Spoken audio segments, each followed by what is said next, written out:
Okay, you guys, so before you watch this video, make sure that you read and review the PowerPoints on how to do a genogram. And this pictorial, I think this video will help you out in doing your own. So let's pick up where we left off on the PowerPoints. If you're a female, then you're a circle, remember? And one way to do is, get a piece of paper and do it landscape, not portrait-wise. And at the very bottom, probably, you're going to put a circle, which is who you are, right? Let's say your name is Betty. Can you see that all right? And let's say you're 20 years old, okay? Now, you probably have a mom and a dad, right? We know biologically you do. Some of you be adopted, and you can decide whether you want to do your adopted family as opposed to your biological family, especially if you don't know much about your biological family. But there are good reasons to do a biological family because things get passed down from one generation to the next. So we're taking you, Betty, and we're going up because we know you have a mom and a dad. And there's your mom, and there's your dad. And mom, we could put mom, or we could put her actual name. And let's say she's 52, and dad, and let's say he's 55, okay? But let's say you're not the only child. Maybe you have an older sibling, say the older brother. Then it's going to look like this. You're adding your older brother, Bob, who is 22. And turns out you've got an older sister, Sue, who happens to be 16. You've now done 2-generation genogram. Go up to make it 3-generation to your mom and her dad. We'll call him Pops. He's 80. And her mom, which is your grandmom, and we'll call her Sally, and she's 79. I don't know if you can see this very well. Hopefully you can. And same thing with your dad. He's got his granddad, which is GD for granddad. He's 90 somehow. And then there's grandmom. We'll put GM for grandmom. She's 89. 3-generation genogram. And if it's that simple, and it won't be for everybody, probably not for many of you, then after you've done this, you'll begin that key over here. Start identifying people who are alcoholics. You write down AA equals alcoholic. And then next to the people that are alcoholics, you'll write the word AA. Okay? And then you'll cover other things, the mental health issues, depression. Maybe you'll put DP equals depression. And then next to people who have depression, you'll write DP. What I think you'll find is that there are commonalities running through generations. Great for you to know, right? Because if your mom had depression and you're experiencing depression, then when you have a little child, boy or girl, you could expect that they may be vulnerable to depressive mental health issues.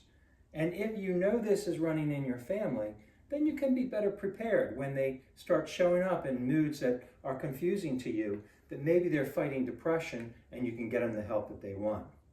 But I know that this is simple, right? I know it looks complex, but it's actually simple.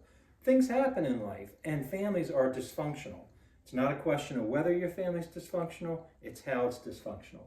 Let's say your mom and dad divorced. So now we're taking this little symbol, 2 little slices, and the year of their divorce, let's say 2015. Now they're divorced, so we're throwing that in, and dad got remarried. Now you have your stepmom in here. Let's call her Julie, age 45, who happened to be married to another guy before. They got divorced, but as a result of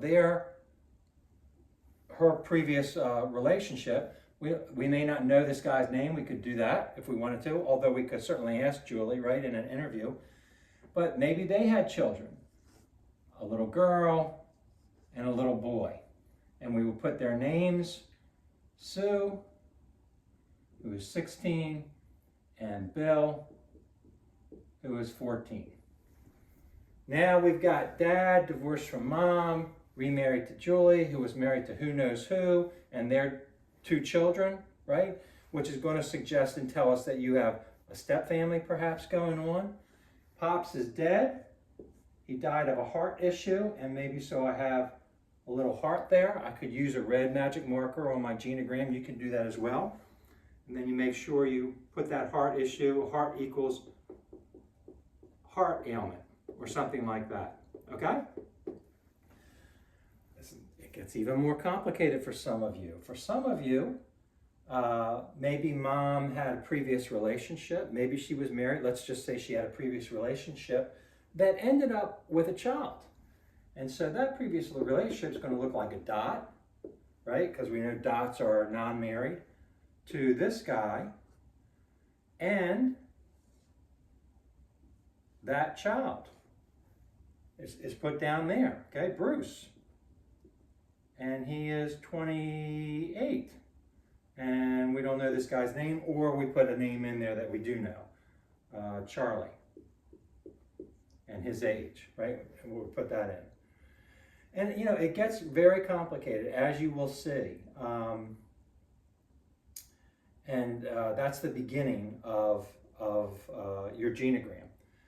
And this is one reason, by the way, that we do 3 genograms, because see how complicated it gets, and especially if we want to include Mom's siblings and Dad's siblings at this point, right? We've run out of room on this board. So we erase it all, and I forgot to bring in my eraser, so I'm not going to do it. And we start brand new, a whole new genogram. Consider this a whole new board, and it starts with you and your mom and your dad, and then your mom's dad and your mom's mom, and then we forget about Dad's side. We're not going to pay attention to Dad's side. Now we're going to add in Mom's siblings, and if we want, who they're married to and who their children are. It does take time, right? It's complicated, and it takes some time, and you play around with it. You do a first draft, and then you realize you're not fitting it on the page the way you want to, so you do another draft. It might take a few drafts to get it done. You fill it in as best you can. Again, after you get the structure, and again, you may have three genograms, your family of origin with your mom and dad and their parents, then your mom's side, and then your dad's side, including your generation on both of those. Then you look at that key map that tells you all the different things that you can locate in your family, and you begin to identify them. Then you interview somebody like your mom or your dad or both of them separately. And you say, look, this is what I'm doing for Swisher. He's an idiot. He's making me do it. Can you help me out? And then hopefully they can help you out identifying people with depression and things like that. I always say, you know, this is difficult stuff, and you'll run into family members who don't want to talk. Don't force anybody to talk. You might ask them, why is it so difficult to talk about it? You may have a relationship with your parents that doesn't allow for you to talk to them, right? You may have a cutoff, which we'll talk about later on in the semester. You'll be putting it together on your own, or maybe you'll find another family member, a sibling, or a grandparent, or someone who can help you fill it in. But that is part 1 of your assignment 2, your assignment 1, which is creating a genogram. And this is, I hope, helpful to you. Good luck.